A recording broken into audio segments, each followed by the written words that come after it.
Okay, here we are with our drum brake setup.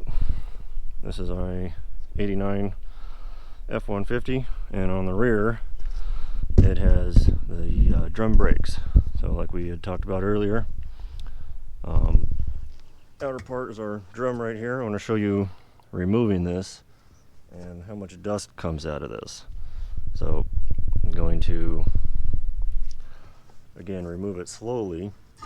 There's probably about 10,000 miles since I've done the rear brakes here, so it has a good amount of dust in it, but again I want to remove this slowly and keep all the dust inside. And this is going to fill up quite a bit with dust. Be hard to see on camera until I set it down right here.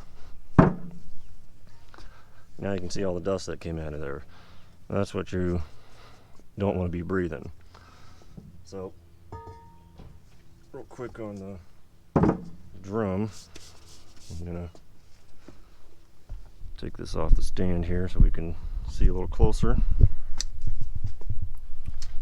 So on the drum, like I had mentioned, it'll be stamped on here the maximum diameter, and in this case it's 11.12 inches, or 11 inches and 120 thousandths. We'll get into that next week, but that'll be the maximum amount that this can be worn and still be within specifications. So here's our inside of our drum, and this is our nice machine surface. And then here is the shoes right here, either side. Here's our wheel cylinder. And again, this is our hydraulic part. So our brake fluid comes in here and pushes this piston outward and this piston outward, pushing on either shoe and forcing it outward into the drum. And you'll notice we have springs all over the place, crisscrossing up and down. And underneath here we have our adjuster. It's got the little star wheel on here, and our pawl that grabs onto it. And then this cable right here actuates our parking brake. So we'll swing around to the other side here,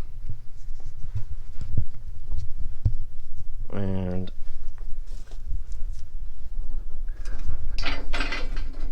here's the back side of the wheel cylinder. So this is where our hydraulics come in. This is our brake line right here. Brake fluid comes in through here into the wheel cylinder on the inside, and then here is our bleeder valve, or our bleeder screw. So you'd crack that open and while applying pressure to the brake pedal to force the air out of the system. If you do it that way, it's a two-person job. Down here you'll notice our cable for our parking brake, and then in this hole right here you can sometimes see how much lining you have left on your shoes, but you can also get in there with a tool to adjust the star wheel or adjuster. You can barely see it right there. It looks like it's being washed out a little bit by the sunlight, but that's your basic setup. These look like they still have a pretty good amount of life to them, and luckily the red on these helps see the backing plate to the actual lining itself. And then, like I said in the video, let's see if I can get in here, and can't quite see it, but the little rests are behind the shoes where they rest on. So now we'll come over to the big diesel truck here, and it has four-wheel disc brakes. So even back here in the back, it is a disc brake setup. There's our caliper. Our pads are in here, and here's our rotor. But inside here, this is actually a brake drum right here that allows it to be used as a parking brake. So our rotor part right here is used to slow the wheel and, you know, eventually stop the truck. But inside this drum here is the parking brake. So let me swing around inside here. And our parking brake cable comes in from the top on this one and will actuate inside here. A little hard getting the camera in there. But our main braking is done with the caliper. In this case it's a 2-piston, and the rotor itself. So like I showed you in the other video, you can take a peek in here. Let me grab a flashlight and it'll show you the pad thickness that you have left.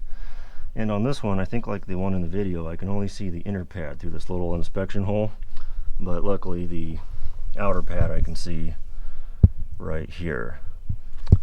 So I'm getting down to the bare minimum on these brakes here, so I'll need to do these on this truck pretty soon. Then real quick on the drum here, or the rotor, again it's sometimes called a drum in hat, because if you take this off it kind of looks like a top hat. But you'll see minimum thickness 32.4 millimeters.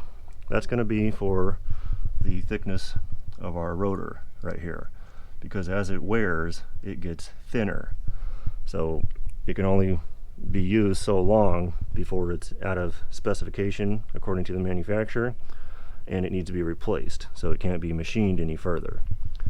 And if we roll around, you'll see there's also a stamping that says max drum diameter, and what looks to be 201.2 millimeters.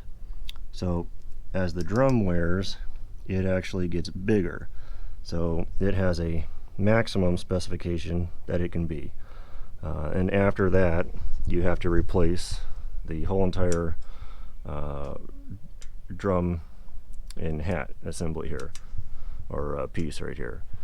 But before that you can, you know, machine it and keep on using it. So that's your basic setup on drum brakes. So on this truck it's disc brakes in the rear, but still uses a drum for the parking brake. And then on this truck here it is drum brakes in the rear and actually disc brakes up front. So there's your basics.